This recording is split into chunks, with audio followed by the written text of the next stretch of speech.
ML Sports Take here, brought to you by our good friends over at CH Insurance. They are in your corner. 71-65, Duke beats Siena. Jerry McNamara, Gavin Doty, and Cruz Schultz. What a great point guard. What a great run, Mac champs. But they fall a little bit short here, and it was pretty simple in the second half.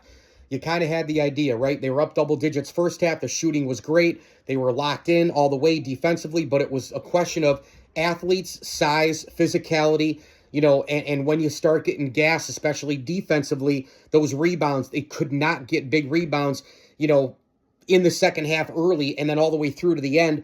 Also, huge change in the game, huge turn and change in momentum. Siena's missing cheapies on one end, and then Duke goes down the other end and scores. Missed dunk, another opportunity to get the ball and get a second chance. They don't get that. Duke goes the other way, scores. Those little things, those are Duke things. That's where they get going. Duke, Carolina, Kansas, Kentucky, those programs, they thrive off there. A little bit of a miss. It's like an error during the 90s Yankees dynasty. Oh, you could have had a double play there. Well, you could have had another out with 2 outs. Get out of the inning. Base hit Posada, base hit Tino, base hit O'Neal, base hit Jeter, base hit, okay? And then it just starts steamrolling. This Duke team, that's what they do. That's what they've done going back to Coach K.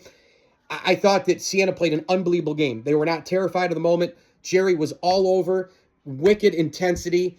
Unbelievable run.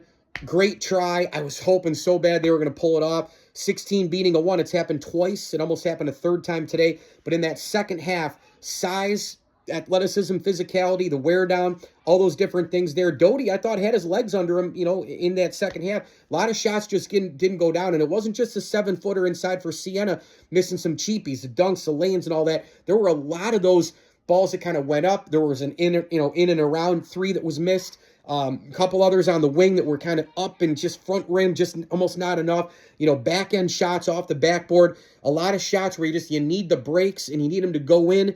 And then you got to make the cheapies inside against Duke, those layups. I'm not saying you have to make, 8 of 8, but certainly 5 of 8 would have helped the cause. Also, Boozer lived at the free throw line in this game. Referees were not great. I usually don't harp on that a lot, but Duke got a lot of calls in this game. I know I'm going to hear from people, oh, you're just waking up to this? No, I'm not. Duke has gotten calls, especially at Cameron. They've also kicked people's asses for the last, 30, 40 years. But Boozer, clear charge. Schultz was right there. He was set, and he just got plowed over, and they called that a freaking block, which was ridiculous. Couple of underneath plays. Doty gets crushed. No call. I thought Siena should have gotten more free throws in this game. Either way, Duke moves on, 71-65. Hats off to Siena on a great year. Mike Lindsley here, ML Sports Take, Stanley Law Offices, and Burn Dairy bringing it to you, as I always tell you. This freaking dog. Enjoy the games.